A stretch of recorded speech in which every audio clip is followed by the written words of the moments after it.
Hey there, this is Natalie, and this is a slightly different video today. Now this is an absolute classic of a story from r/EntitledParents.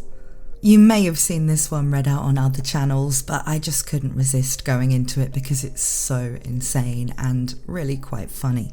This user, called Accer1, spelt ACCER1, has posted a number of stories about her crazy aunt, all of which take place in the late 80s and early 90s, but they're still very much worth listening to. And I'm going to start with the first one she posted, which is Entitled Aunt Claims Adult Child Has to Obey Her Because It's the Law. And the saga begins. Another post about a parent volunteering their adult child reminded me of this.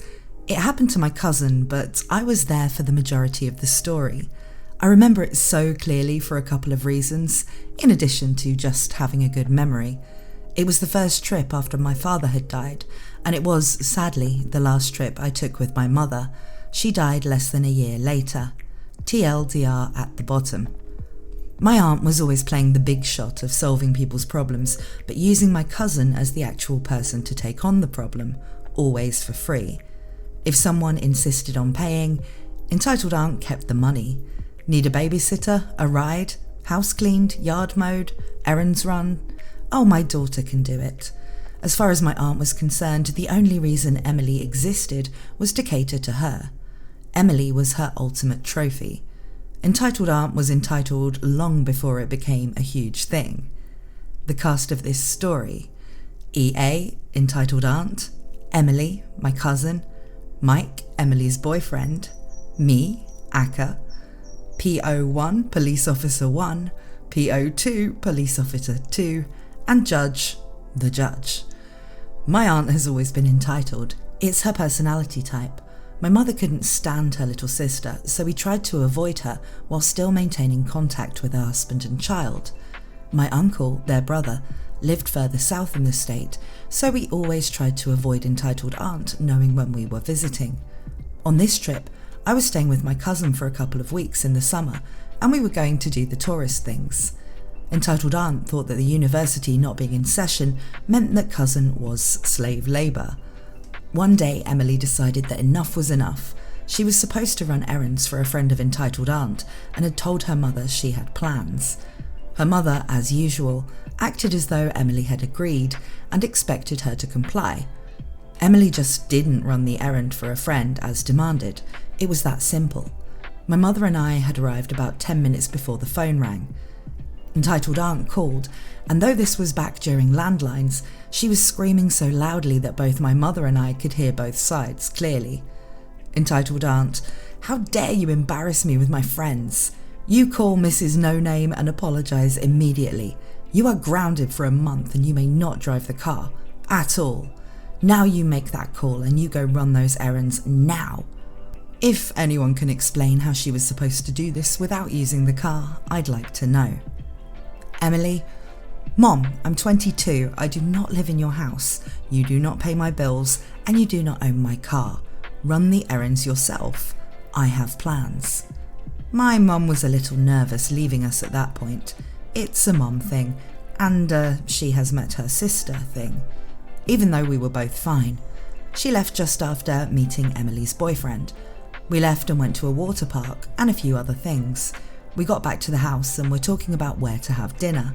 Mum insisted on paying for us to go someplace really nice for dinner that night. We get back and Emily's car is gone. She called and asked where it was. Emily: "Mum, do you have my car?"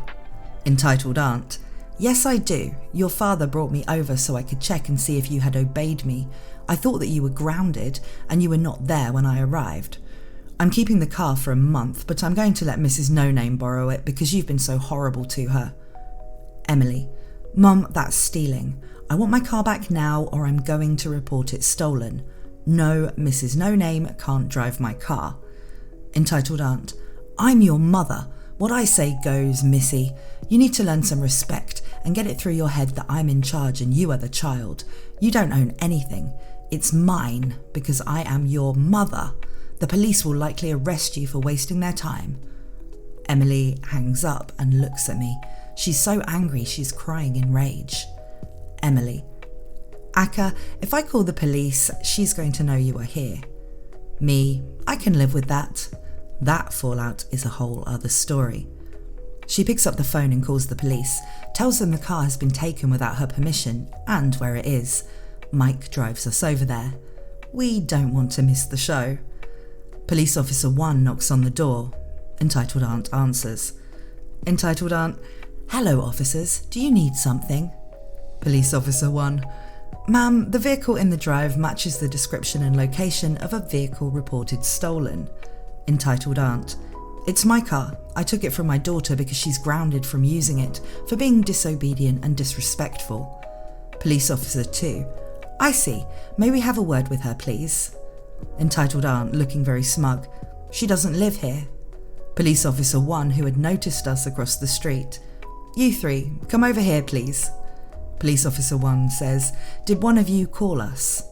Emily: "I did. It's my car, officer. My mother seems to think she has control over it and me." Entitled Aunt: "It's my car. I'm your mother and you have to obey me. It's the law. Tell her, officers." Police Officer 2: "Actually, Mum, there is no such law. Your daughter is an adult." Entitled Aunt: "There most certainly is such a law. I'm going to report you to your chief for not knowing it. I may even sue." Police Officer 1 to Emily: "May I see the car registration and your license, please?" Emily hands them to him. Police Officer 1: "Ma'am, this car is registered in the name of your daughter and only your daughter. It's her car and you have no right to drive it." Entitled Aunt looks at the registration the officer is showing her and then snatches Emily's license from him and slams the door. The police officers look at each other for a moment and then shrug and ring the bell again. Entitled Aunt answers it, looking very smug. Police Officer 1: "Ma'am, I'm going to need you to return the license now." Entitled Aunt hands him the license that she has cut into several pieces. Entitled Aunt: "Now she can't drive because she doesn't have a license." She looks at Emily as though she's just scored some odd victory. Then she notices me. Entitled Aunt: "Aka, what are you doing here?" Me: "Just trying to have a nice visit with my cousin. She has hated me for years." Entitled Aunt: "You need to leave. I didn't give you permission to visit. Where is your mother?" Me: "I don't need your permission. My mother is not here. I can travel without her." Police Officer 1: "Ma'am, you are under arrest for destruction of government property. Apparently, cutting up a valid license is a felony in some places. Who knew? And grand theft of this car." Entitled Aunt: "You can't arrest me. I'm her mother. I have rights." Police Officer 2: "Yes, you do." He then reads them to her. The officer explains to us that until she destroyed the license, he'd been willing to issue an appearance ticket. Then, instead of being arrested, she would just have had to appear in front of the judge and get a fine. This was a much bigger deal. Emily ran into the house to tell her father what had happened. We all chatted for a little bit until the phone rang. It was Entitled Aunt telling him to call their attorney. We left. I drove the car back to Emily's and took her to get her license replaced the next morning. The attorney called by my uncle apparently didn't know my aunt, and he showed up at the first hearing a week later to try and get it dismissed. It looked to be going her way at first. Entitled Aunt's attorney: "Your Honour, this is a family matter. It's simply a case of a mother disciplining her child and the child calling the police because her mother grounded her from using the car." Judge: "So she got mad and called the police, and she, not knowing it was a crime to destroy the license, did so?" Entitled Aunt's attorney: "Yes, Your Honour, that's pretty much it." Judge: "Prosecutor, do you have nothing better to do today?" Prosecutor: "No, Your Honour, I don't. I consider it rather important. When a 22-year-old woman has her car stolen, it doesn't matter who stole it. She has just as much of a right to justice as someone who had their car stolen by a stranger." Judge: 22? The victim is 22? Prosecutor: "Yes, Your Honour, the victim is a 22-year-old woman who is the sole owner of the vehicle in question. Her mother became enraged at her daughter. She then went to her daughter's home, stole her car, and later destroyed her licence. Entitled Aunt's attorney: Your Honour, I was not aware of the age or living situation of the victim. I was under the impression that the child was a minor who resides with her parents. Entitled Aunt was still sitting there looking smug. Her attorney was sweating bullets. Judge: Entitled Aunt, do you realise that these are very serious charges, and if convicted, you face up to 8 years in prison? Entitled Aunt: For what? I have the right to discipline my child as I see fit. She disobeyed me. She will think twice before doing it again. Judge: No, you don't. You have the right to discipline your child within the confines of the law. You have stepped outside of that parameter. You stole your daughter's car. Entitled Aunt: I'm her mother. It's my right. It isn't really theft because she's my child and her property belongs to me, by law. Judge: Where did you get your law degree? Entitled Aunt: I don't have one. Judge: Then let me be the first to explain to you that your child is a legal adult. Period. You have no right to anything of hers without her express consent. Period. You may not take her car without her permission. Period. You may not enter her home without her permission. Period. Do you understand that? Entitled Aunt: You don't know what you're talking about. I'm her mother. That gives me the right. I'm in charge. Judge: No, ma'am. I'm in charge. This case will be held over for trial. I went home a week later. Entitled Aunt eventually took a plea deal where she had 2 years probation and had to take parenting classes. The parenting classes were Mike's idea, and the prosecutor thought it was great. We laughed hysterically over that because my cousin is an only child. Emily and Mike married a year later. They moved the hell away from there. This took place about 30 years ago. Entitled Aunt maintained for the rest of her life that the judges, there were 5 for different status hearings, didn't know what the hell they were doing, and she was right. TLDR, Entitled Aunt thinks she can punish adult child by taking her car. The police and the judge disagree with her. Now that was a pretty funny story, but there is more to it. If you remember earlier in that story, there's a line where Emily says, Akka, if I call the police, she's going to know you are here. And Akka replies, I can live with that. That fallout is a whole other story. Well, luckily for us, it is a story that she has told elsewhere on Reddit. So let's take a look at that. I promise you it is even wilder than the first one. This post is entitled, Crazy Aunt Tries to Have Me Arrested for Murder. Victim Objects. And it begins, edited to add, this all took place around 30 years ago. It's all long buried, along with the crazy aunt. And the story properly begins, if you watch television shows from the 70s and 80s, you will notice odd things. People smoking at work, on planes, even in hospitals. Telephones have cords. At a police station, there are no computers on the desks, and everyone is smoking. Things have changed a lot since then. This includes mental health standards and police procedures. Please keep that in mind. Caller ID had not been invented. There were no mass market mobile phones, and the ones that existed were for the filthy rich and had limited use due to technology. It typically took a week to get your photos back, and there were no selfies. Wearing a seatbelt was optional, as were child safety seats. Car windows had to be manually rolled down. It was a different world. These events happened a long time ago.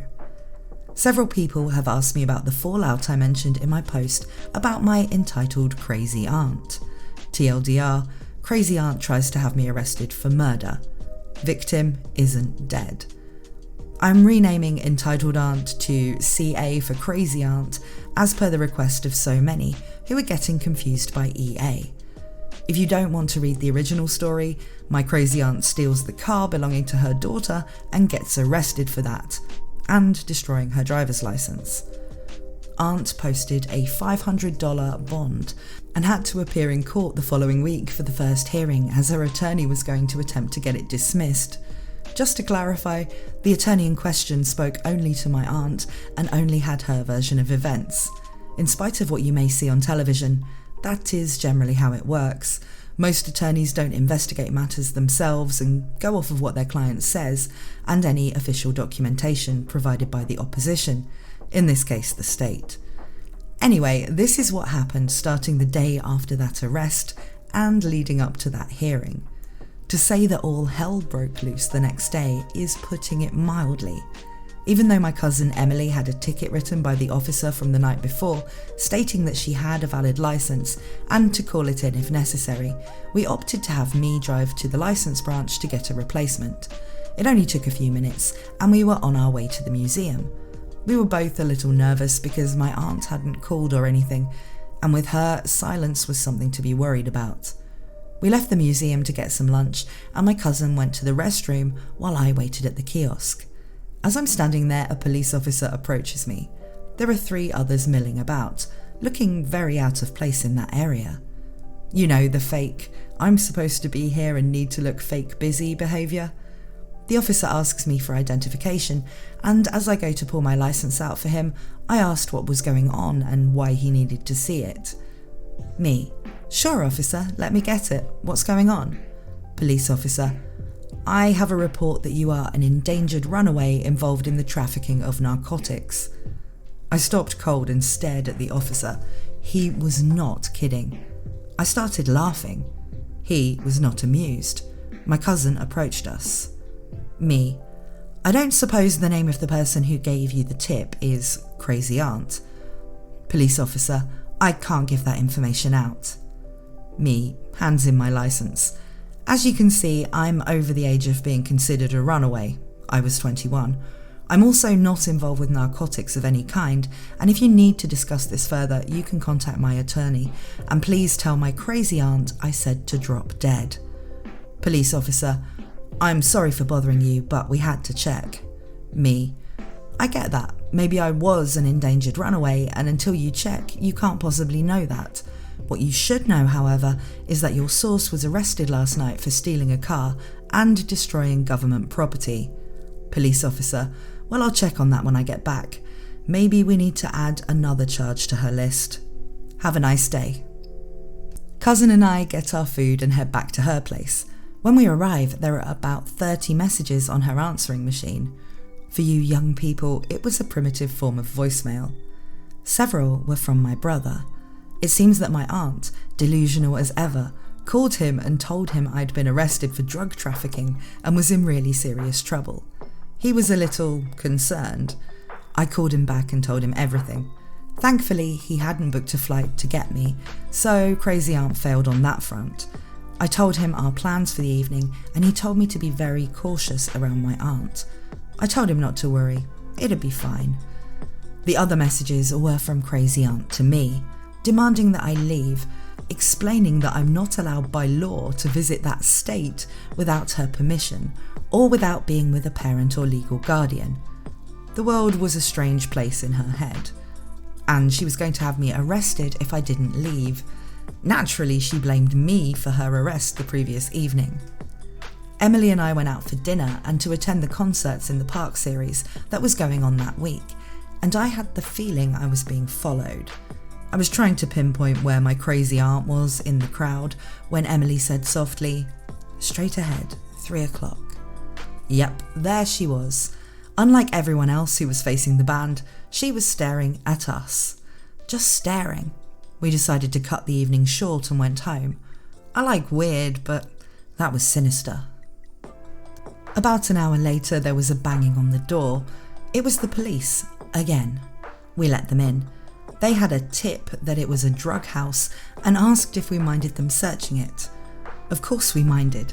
We asked if they had a warrant, and suddenly my crazy aunt appears. Police officer: "Ma'am, you can't be here right now." Crazy aunt: "My daughter lives here."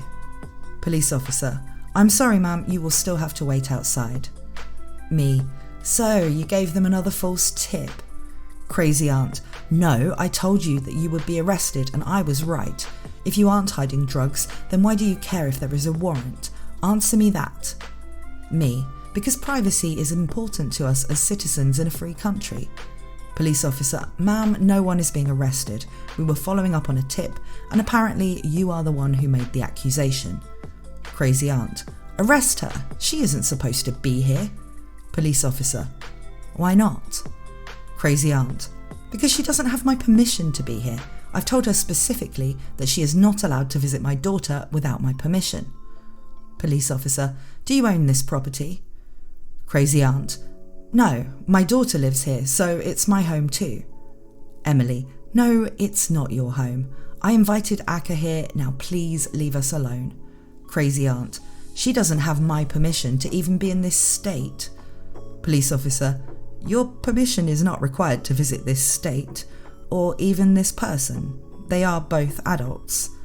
Me. Officers, this woman has now made 2 false complaints against me, harassed me and threatened me. Is there any chance you can arrest her, lose her paperwork for about 10 days? By then I'll be home. Crazy aunt. They can't do that. I have every right to keep you away. Besides, I have to be in court next week because of you. Police officer. Why does she have to be in court? Emily. Because she stole my car and tore up my license yesterday. Police officer. That was her? I heard about that at the station this morning. Me. What are my options? Police officer. I'm sorry, but we can't lose her paperwork, though I can certainly sympathise with you. You can, however, press charges against her if you like. It would get her out of your hair until morning at least. Me. I'll take it. I signed the form and she was arrested, again. This time she posted 1,000 and was released. Because the police clearly don't understand the law and how she is right, she goes back to trying to harass me and control Emily. The problem was that now she couldn't find us. While she was busy being arrested and bonding out, I talked to my mom and her brother and sister-in-law. Mom got us a hotel suite booked under the maiden name of my good aunt. Emily and I packed up and moved to the hotel. 4 days later, there is a knock on the hotel room door. I answer it to find the police standing there. This was different. 2 were in uniform and 2 were in regular clothes. Detectives. Oh boy, I sighed. Told them I'm not a runaway and there were no drugs, but come in anyway, and offered them some of our soda supply. They declined. Detective. Do you know why we are here? Me. Not specifically, but if I were to guess, I'd say my crazy aunt has cooked up some new story to sell to you. Detective. Do you know where we can find Emily? Me. Yes. Detective. Is this a confession? Me. To what? Detective. To her murder. Me.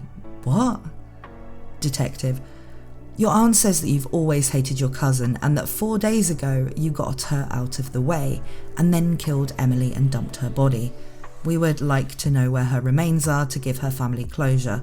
Cooperation would go a long way here. Me. First, crazy aunt is the one that's always hated me. It's a long story. Emily is one of my best friends as well as my cousin.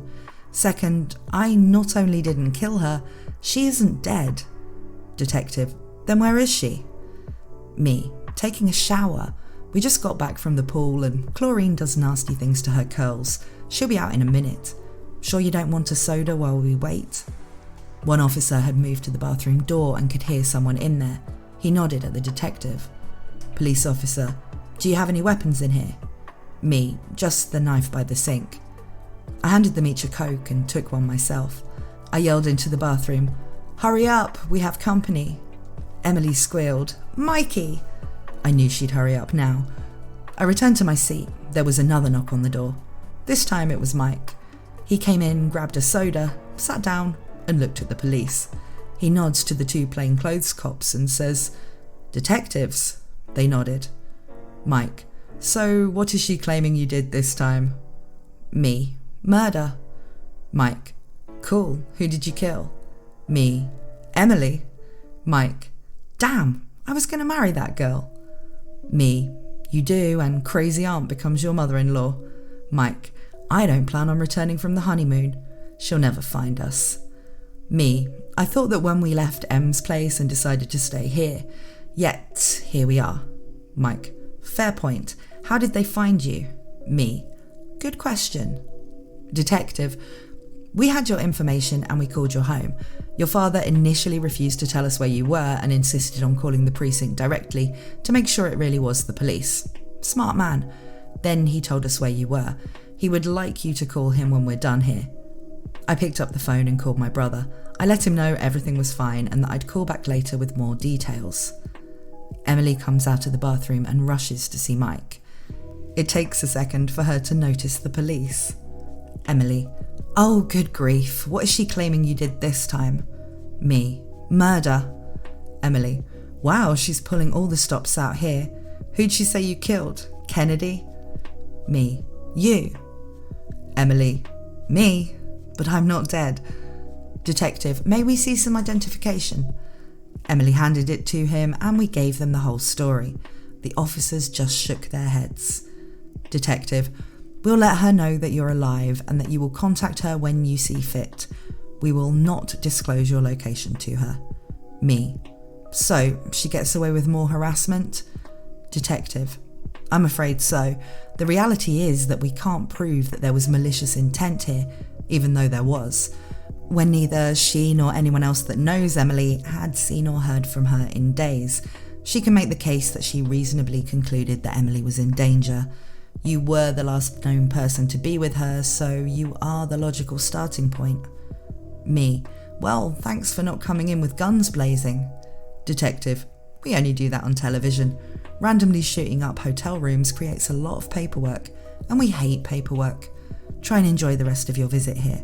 Me: "Oh, I will. She goes to court in a few days for car theft, and I wouldn't miss that for anything." But that's not all. Akka has given us another crazy entitled aunt story entitled Crazy Entitled Aunt and the Italian Restaurant, which we're going to look at next. Her previous two stories were so popular and people just wanted to know more about the crazy aunt. So while this story doesn't really relate to Emily and the incident with the car, it's still another installment in the same saga.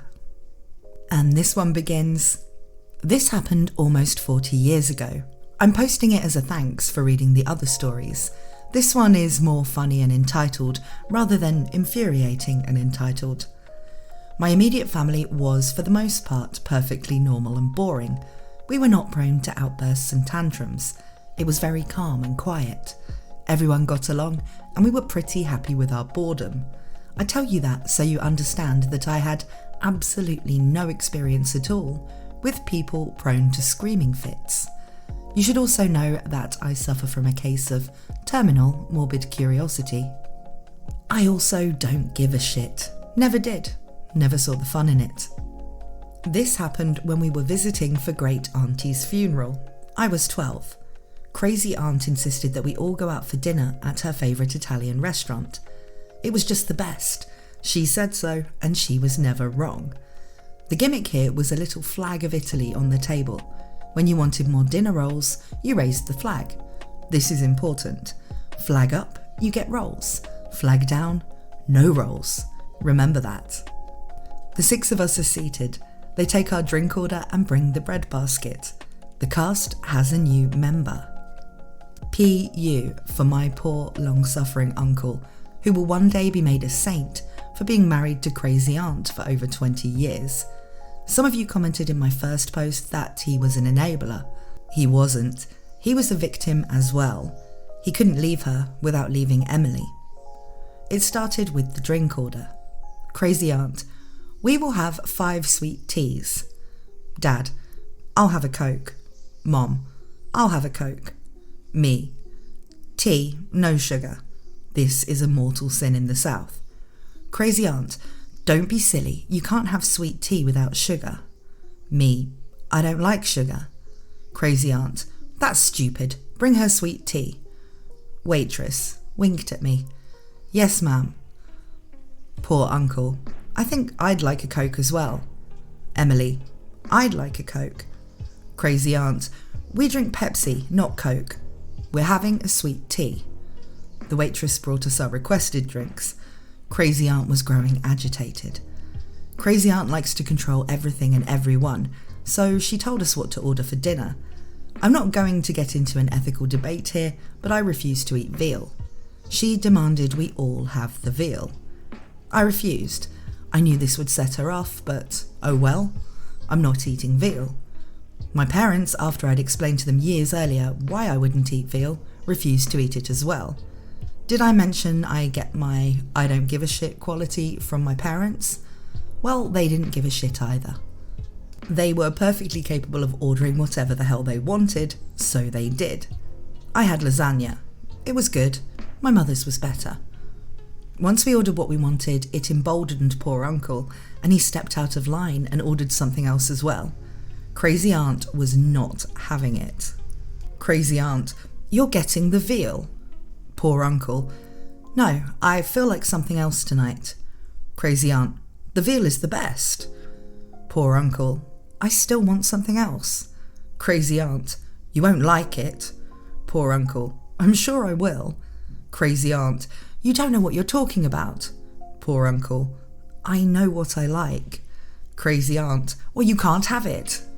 Poor uncle, yes I can. Crazy aunt, I said no. Poor uncle, well, I'm ordering it. Crazy aunt, you always get the veal. Poor uncle, because it's your favourite and you make me. I don't even like Italian food. Crazy aunt, yes you do, it's your favourite. Poor uncle, I want the lasagna. Crazy aunt, damn it, PU, order what I tell you to order. Poor uncle, no, lasagna. Emily, I'll have the lasagna too. Crazy aunt, you can't have that, you're allergic. Emily, no I'm not. Crazy aunt, I'm your mother, I know what you can and can't eat. Crazy aunt to the waitress, bring her the veal. The whole time this is going on, I'm looking from one to the other like watching a tennis match, back and forth, with the pitch of her voice getting more and more shrill with each sentence. I was fairly certain that when we left, bats would have been summoned.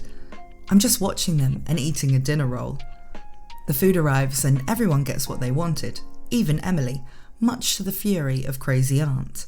Then it happens. Poor uncle raises the flag. Crazy Aunt puts it down. Poor uncle puts it back up. Crazy Aunt takes it back down. Up and down, up and down. I see the bread guy hovering on the edge of the table, waiting. Flag goes up and he rushes in to drop off the new basket before it can go back down. Crazy Aunt grabs the basket and throws it at the kid that delivered it. To save time in typing, every time Crazy Aunt speaks, the flag goes down. The rest of the time, it goes up. Crazy Aunt, you don't need any more bread. Poor uncle, but I want more. Crazy Aunt, I said no. Poor uncle, I'm an adult, I can have more bread if I want. Crazy Aunt, no you can't. Poor uncle, why? Just tell me why I can't have more bread. Crazy Aunt, because I said no. You're not listening to me. Poor uncle, I'm hungry and want more bread. Crazy Aunt, you wouldn't be if you'd ordered the veal. Poor uncle, yes I would. I always am, but you never let me have more bread. Tonight I get more. Me, I want some more bread too. Crazy Aunt, no, you've had enough. Me, no, I really think I want more. Crazy Aunt, well you are wrong. Me, you seem upset. Crazy Aunt, that's because you people aren't listening to me. Me, yes we are, we just don't care, we want more bread. Dad, to me, while trying not to laugh at how absurd this is. You aren't helping. Me, I think you want more bread too. At this point, the whole damn place is watching our table and the battle over the flag. I'm fairly sure there were people taking bets to see who would win.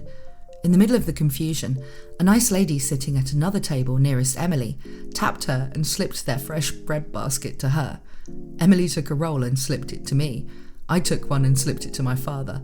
Then it went to my mother who, after taking a roll for herself, slipped one onto poor uncle's plate. Crazy Aunt saw it and grabbed for it. Poor uncle was faster. He shoved the whole thing into his mouth at once. It was a big roll. The waitress approached the table to check if we needed anything. Xanax was unfortunately not on the menu, and Crazy Aunt demanded she bring the check. Me, I want dessert, chocolate cake.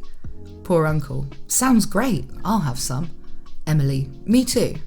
Dad, I'll have apple pie. Mom, I'll have cheesecake. bring cheesecake for crazy aunt. She loves cheesecake. Crazy aunt, no, we are not having dessert. We're getting the check and leaving now. Dad, no we aren't.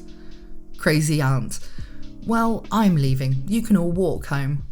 Dad, I drove. It's our car. Crazy aunt, I know. Give me the keys. Dad, nope. Crazy aunt, you have to give me the keys. I live here. You're just visiting. Dad, yes, I'm just visiting with my family in our car. Crazy aunt, it's my estate. Dad, I don't care. It's my car and you can't have it. You're a terrible driver anyway. Crazy aunt, no I'm not. Dad, you drive the wrong way on the freeway. Crazy aunt, no I don't. It's the other cars going the wrong way. Dad, you get lost in your own neighbourhood. Crazy aunt, not always. Dad, you're not driving my car. Crazy aunt, yes I am.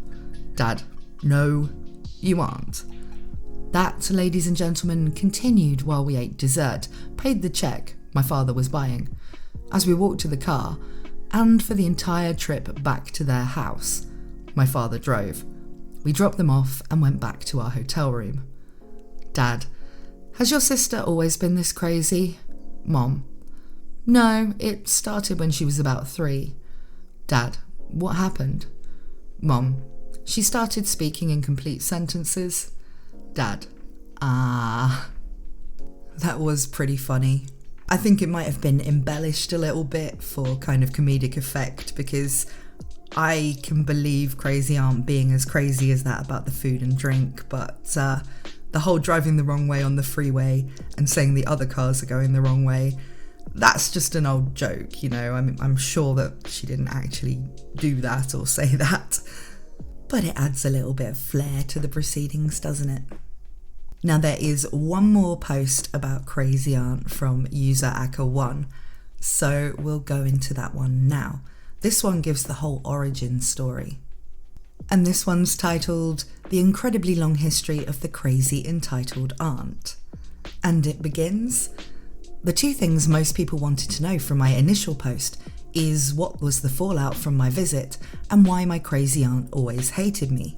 This is about why she always hated me. You can read the first post here, and then she gives a link to the first post I read out in this video. TLDR, this gives the history of me and Crazy Aunt. It's stupidly long, so I understand if no one wants to slog through it. Crazy Aunt hated me because I'm the living, breathing persona of what she always wanted, but could never be. That's it in a nutshell. To be fair, she also hated my brothers, but not as much. She hates my oldest brother because he's a clone of my father. They look like twins born 30 years apart. My younger brother she hated because he's a 6'3" Nordic-looking blonde, a certain person whose name we don't mention on YouTube's idea of the perfect Aryan. And he didn't take her crap, but did it in a dismissive manner, as though she was a fly he was swatting away. For years I actually thought my sister-in-law was my sister. How was I supposed to know? There was a girl about the age of my brothers living in the house and calling our parents Mum and Dad. Crazy Aunt hated her because not only would she not take any crap, but she would shove it down your throat until you choked on it. I should probably point out that my brothers are 18 and 20 years older than I am. The oldest one married at 18 and went into the military. His wife stayed with us often to get her university education. The key here is that she hates anyone who dares to challenge her. My mother was one of 7 children, not unusual back in the pre-birth control days, and was 3 years older than Crazy Aunt. Good uncle is 2 years younger than Crazy Aunt. By the time I enter the picture, the other siblings had moved away and largely written Crazy Aunt off and out of their lives. The shortest version of this goes back to when Crazy Aunt was a very little girl and had this image of herself and what she would become. She thought she should have been named Emily. Yeah, that gave everyone pause when she tacked that name onto her newborn daughter. Understand, Crazy Aunt was born in the 1930s. She's still expected to be tall, thin, blonde and brilliant. She would have fit in well with he who must not be named on YouTube. Instead, she was short, 4'11", had dark hair, and it was quite beautiful. My mum and older aunt had it as well. A tendency to gain weight in the middle, and was just average in intelligence. She also lacked the ambition necessary to accomplish the lofty goals she had in mind. But then it was supposed to just happen, and she wasn't supposed to actually have to work for it. When she did study for a test and received a bad grade, she threw a fit, because she was always supposed to get top marks without doing anything for them. She was practicing manifesting abundance decades before The Secret. The smartest person in the world who lacks ambition will not do as well as an average person with a lot of ambition. She never learned that. She had what we in this sub would call typical entitled kid syndrome, but there was nothing external feeding it. No one gave in to her demands, and she still got worse over time. She had this idea in her head of how things were supposed to be, but the rest of the world wasn't cooperating. She was so impossible to live with that her first husband, Emily's biological father, finally had to leave.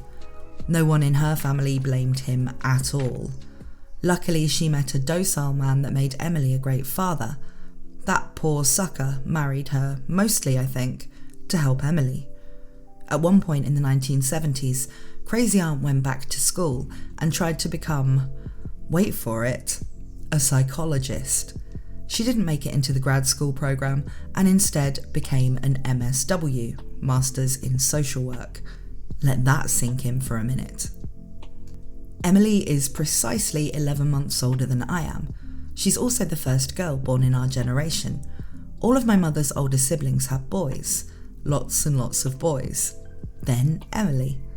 For 11 glorious months, Crazy Aunt had done something none of them had done and had a girl. Then I took that title away from her. I also had the temerity to be born 6 weeks early and with double pneumonia. Back then, either of those things should have killed me. Having both required a miracle, and we got it. My mother had an outstanding doctor who managed to save us both. Crazy Aunt was busy planning the epic first birthday party for Emily. What was everyone in the family doing when they should be talking about Emily and her party? They were talking about me and my mother, checking with each other to see if anyone had heard anything. At one point, Crazy Aunt called my father and told him that, in her expert opinion, she's a social worker, it would be better to let it die, because you already have 2 children and you don't want to be burdened with a sick and mentally R-worded baby. My father informed her that they had 3 children and then quit taking her calls. She quit calling because he would pick up, hear her voice, then hang up. My brother and sister-in-law, married to my other brother who was in the military, did the same thing. For you young people, back in the day, you often had to pay for each call you made from your landline, and those calls were recorded each month on your bill. Local calls were charged at a different rate than long distance. Long distance was anything outside of your zone. Many places also charged a per-minute fee as well. A common television trope was Dad screaming about the phone bill. The Brady Bunch even put in a payphone in one episode. This was a big deal, trust me. There was only one bizarre lasting impact from my birth, a heightened sensitivity to sweets. For that reason, I don't generally like things with sugar. This plays in later. The other lasting impact, not really an issue, was a propensity to develop asthma if I were to one day take up smoking. So I didn't. Crazy Aunt rarely visited because she was a 2-pack-a-day smoker and no one was allowed to smoke in our home. It really wouldn't have been an issue, no more than I would be exposed, but it kept her away, so we went with it. I saw Crazy Aunt only sporadically during my early childhood, mostly at family gatherings when we were in the US. The thing I remember most about them is never being left alone. No matter when I looked up, my father's brother's mother or sister-in-law was there. They never left me alone, because the first visit we had that I can remember, she freaked out at my brother. He describes the way she looked at me, and then at Emily, as though she wanted to peel off my skin and switch it with Emily. Most of her comments revolved around how I was too thin, too pale, and too short. She was always trying to get me to eat candy. I never would, not just because I didn't like it, but because my brother told me never to eat or drink anything she gave me. She said I was spoiled. When discussing this sub with Louis yesterday, he told me that he had nightmares for years when she showed up for a visit and was wearing my skin. So yeah, she creeped him out. Due to my father's job, we moved nations quite a bit. One of those took us to Japan when I was 4. I was bored at home, so my mother let me start school early. By the time we left 4 years later, I was ready for the American equivalent of junior high school, 7th and 8th grades. In Japan, they wanted students to be with their academic peers and ignored the ages. It was not unusual to find a mix of ages in the classrooms, something not practiced much in the US. While I was in Japan being skipped grades, Crazy Aunt was in her town, not taking Emily to kindergarten. Back then, it was generally for half a day, and it interfered with her day to cut it up like that. Her plan was just to start Emily in 1st grade the following year. The problem was that when she went to register Emily, they wouldn't take her based on her age alone. She had to be tested in the basics. She failed, so they put her in kindergarten. Crazy Aunt was furious at their stupidity because Emily was brilliant. The fault here was not with Emily or her intelligence. It had to do with her never being exposed to the necessary material. She couldn't even sing the alphabet song or tie her shoes. She was just supposed to know these things, somehow. Well, Crazy Aunt couldn't be bothered, so Stepdaddy worked with her and took over school duties. She did great then, but was a year behind her age peers. They had a gifted program that started in the 3rd grade. Crazy Aunt insisted Emily be put into it. The school said no, because it was more than she could handle. Crazy Aunt threw such a fit that the school caved. Emily failed and had to repeat the 3rd grade. She was humiliated, and due to her mother's antics, became withdrawn. She never wanted to do anything because she was afraid of her mother getting involved. She always considered me safe because I already knew about her mother and liked her anyway. In a normal family, none of this would matter. Hell, it didn't matter in my family, but it did matter to Crazy Aunt. Partly it was because she didn't get her way. Part of it was because, in our absence, she had launched a one-woman propaganda machine to promote Emily and claimed that the real reason my parents had left the country was because of my mental defects. By this time, the only people in the family that spoke to her for more than a death notification were 2 elderly great aunts who thought Crazy Aunt was a hoot. My mother and their younger brother. Everyone in the family knew what she was like, so really it didn't matter. But it did. So much so that no one ever mentioned me and academics. Ever. It was best for everyone if she believed that Emily was the smartest kid ever. The next time we saw her, I was 12. Crazy Aunt went on and on about how gifted Emily was and how she was the top student and so popular. Blah blah blah. It sounded like a press release. Emily just smiled and nodded. When she finished with that, she broke into her litany of how short and thin and pale I was. She told my parents that, in her expert opinion, did I mention that she's a social worker, I exhibited all of the signs of anorexia and bulimia. They were getting traction in the news at the time. I never had either. Never saw the point. We all just smiled and nodded. It was a short visit. One of the great aunts had died, so we went for the funeral. Crazy Aunt had a habit of showing up for a visit. She wouldn't call, and she would just appear at the house and stay for a few days. This was one of the big reasons her siblings moved and didn't give her the address. She was the kind of person who would wake up in the morning, be bored, and just decide to drive across the country to visit someone. One day, she decided to visit us. She had a plan. My parents were diagnosed with different forms of cancer, 3 weeks apart. The prognosis was grim, maybe a year. I was 15. I was in my junior year at the local university. I took a ton of CLEP tests to avoid the first 2 years of generals. But I was still legally a minor. My parents had me emancipated. They bought me a car and paid off the house. I would have enough money to support myself until I was legally able to support myself. No matter how smart you are or how many degrees you get, child labour laws still apply. Besides, I had a serious truancy problem. Technically, I wasn't in school. Universities didn't count, so I needed the legal protections that emancipation would give me until I was old enough to drop out of high school. I actually still had to do that, a bizarre story for another time. The younger of my 2 brothers, Louis, was divorced and had custody of his girls. They lived close to us. I was set to be as okay as a 15-year-old can be when faced with the prospect of losing both her parents within the next few months. Financially, I was fine. Logistically, I was fine. Emotionally, I was a wreck, desperately trying to hold it together. I remember the day so well because it was a miserable day all round. It was mid-August. By 7 a.m, it was 90 degrees. It was extremely humid. I'd gone to register for my fall classes and pick up my books. Anyone who attended a major university in the late 80s and early 90s probably remembers the nightmare that was registration and book buying. It was hours of waiting in lines, only to be told classes were full or cancelled, spending hundreds on a single textbook that you would probably never use and certainly never be able to sell. Add to that the problems with traffic and parking, and I was not in a good mood when I got home and carted all that crap into my room. I was hot, sweaty and tired. I wanted a shower, some food, and the air conditioning set to popsicle. I took a quick shower and redressed. When I opened my bathroom door, my young niece was sitting there looking irritated. She was 5, and irritation was unusual for her. Mostly it involved her 3-year-old sister. Me.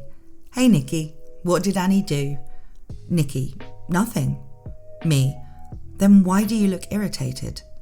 Nikki. Grammy wants you in the kitchen. There are strange people there. I don't like the lady. Me. Why not? Nikki. I don't know. I just don't. Grammy doesn't either. She's using her too nice voice. Me. Who is it? Nikki. She says her name is Crazy Aunt. Me. Crap. Nikki. Now you look how I feel. Can I stay in here? Me. Yes, keep your sister in here with you. If you leave, I want you and your sister to stay where I can see you. Nikki. Okay. I went out and sure enough, I see Emily and the back of Crazy Aunt's head. Crazy Aunt turns and her jaw drops. Like my brothers, I waited until I was 13 to really start growing. I ended up at 5'10". Growing pains are a real thing, by the way. My father is looking highly amused. I was, and still am, pale and thin, long blonde hair. Blame my father. His ancestors were from Northern Europe. Mom, how was registration? Me. About like I expected. I got everything I needed and most of what I wanted. Crazy Aunt. Were you registering for school today? Seems a bit early. Did Louis take you? Me. Yes, and it's not really early. I drove my car. What brings you here? Crazy Aunt. Well, I heard about your parents and I came up with the perfect solution. You're too young to drive. Me. You discovered a cure for all forms of cancer? Awesome. I have a license. Crazy Aunt. No, I mean to your problem. I don't approve of young people driving. It gives them naughty ideas. Me. My problem is that my parents have cancer. Cure that and you solve my problem. I don't care what you think about driving. Crazy Aunt. No, I have a solution for what to do after they're gone. Don't sass me. Me. So you can't cure cancer, but you can resurrect the dead. I was going to nominate you for a Nobel. Instead, I'll call the Vatican. Don't tell me how to behave. Crazy Aunt. Don't be flip with adults. Your mother raised you better than that. Dad. I helped. Crazy Aunt. That explains it. Dad. Thank you. Me. So what is your grand plan? Crazy Aunt. You will of course come and live with us. Me. You have got to be kidding me. Crazy Aunt. I'm not. You can go to school with Emily. You'll probably not be in classes as advanced, but I'm sure you'll do fine. Me. No. Crazy Aunt. This matter has been decided and the adults will make the decision. Me. For starters, I have an older brother who I could live with if that were a problem. 2 of them actually. I also have a house to live in and a car. I have plenty of money and I'm not going anywhere. If I were going to live with an aunt and uncle, it would be good aunt and good uncle, who already made the offer. By the way, I am legally an adult. Most importantly, your opinion on this doesn't count. Crazy Aunt. No, you aren't. You're a year younger than Emily. I will sell the car. I don't believe in allowing children to drive. I'm the adult here. Me. I was emancipated. The car is in my name, so you can't sell it. My parents are also adults, as am I. You are not part of this. Stay out of it. Crazy aunt. Yes, I can. I'm the adult in charge of you. Dad. We aren't dead yet. Mom. You have our answer. Me. You will never be in charge of me. You can't control me. I'm not Emily. Nikki. If she's going to live with anyone, it would be with me. She's mine. She's always claimed ownership of me. Told her sister to get her own aunt. Crazy aunt. We have better schools and you will even be able to go to, name, university if you can get in. Me. I go to, different name, now. Crazy aunt. You're 15. Me. Thank you for pointing out the obvious. By the way, name headhunted me and I turned them down. I told them I didn't want to live that close to my crazy aunt. Now things are difficult enough for us all emotionally without your insanity. Please leave us alone. You can't have me. Crazy aunt. Well, if you are really attending name, what's your major? Me. Psychology. I plan to be a psychiatrist. Maybe someday I can have you committed. Crazy aunt. You are very rude. Me. You can go F yourself. That is the only time I ever use profanity in front of my parents. Crazy aunt. Are you going to allow her to speak to me like that? Dad. When she says something we disagree with, we will let her know. Mom. You made the offer and we appreciate your concern, but the matter has been handled. We're confident that everything will work out just fine. They stayed for 3 days and I don't think I spoke another word to her after that. She told me that I was rude, disrespectful and should be ashamed of myself. She demanded I apologise. I walked away. I did apologise to my parents for my language. They raised me better than that. My brother took a day off from work to keep his kids away from her. We never left them alone with her, and he still didn't want her to be alone with me. I stayed where I was. After my parents died, and they both lived to see me reach 18, my brother took on an almost father-like role. Sometimes I even attribute things he says as coming from my father, kind of a mental slip, if you will. The really funny thing is that he sometimes forgets and refers to me as the sister to one of his daughters. So, I'm okay. You never get over losing people you love, but you go on. There is really no other choice. Emily is also great, happily married to Mike, 2 great kids. Crazy aunt is dead, but her long-suffering husband lives on with Emily and her family. We don't talk about her mother. I'm sorry this was so long, but many of you asked for the history and there really isn't a way to shorten it without the details. A glib, I'm everything she wanted to be, sounds not only conceited, but doesn't really explain it. To those of you who've wondered if she was mentally ill, the answer is most certainly a yes. What qualifies as mentally ill now is not the same as back then. She was termed difficult, and her behaviour generally passed off as such. She was 63 when she died. There was no funeral or memorial service. She was cremated and her ashes dumped in the nearest ocean. She was deathly afraid of water and never learned to swim. Emily made that call. I think that pretty much sums her feelings on the matter. Mostly I posted this because sometimes entitled people / parents just happen. Over time, our live and let live society has begun to breed more of them, partly because the rest of us give in to them. It's often easier. Sometimes, just sometimes, they burst spontaneously out of the ether. Emily suffered as a result of it, and I think that's why she didn't become an entitled kid or become an entitled parent herself. There was so much pain that she didn't want to do that to her children. The real happy ending here is that the entitlement died with Crazy Aunt. So that is the complete legendary Crazy Entitled Aunt saga for you. I hope you enjoyed these stories and let me know what you think about them down in the comments. I'm recording this on a Sunday afternoon and I was really in the mood to get into a longer story, you know, something a bit more light-hearted. I know these things were obviously really infuriating for all of the people involved, but where it's a story set many, many years ago, and clearly Emily and OP both grew up to be perfectly fine, and can look back and laugh about the insanity that was surrounding them at that time.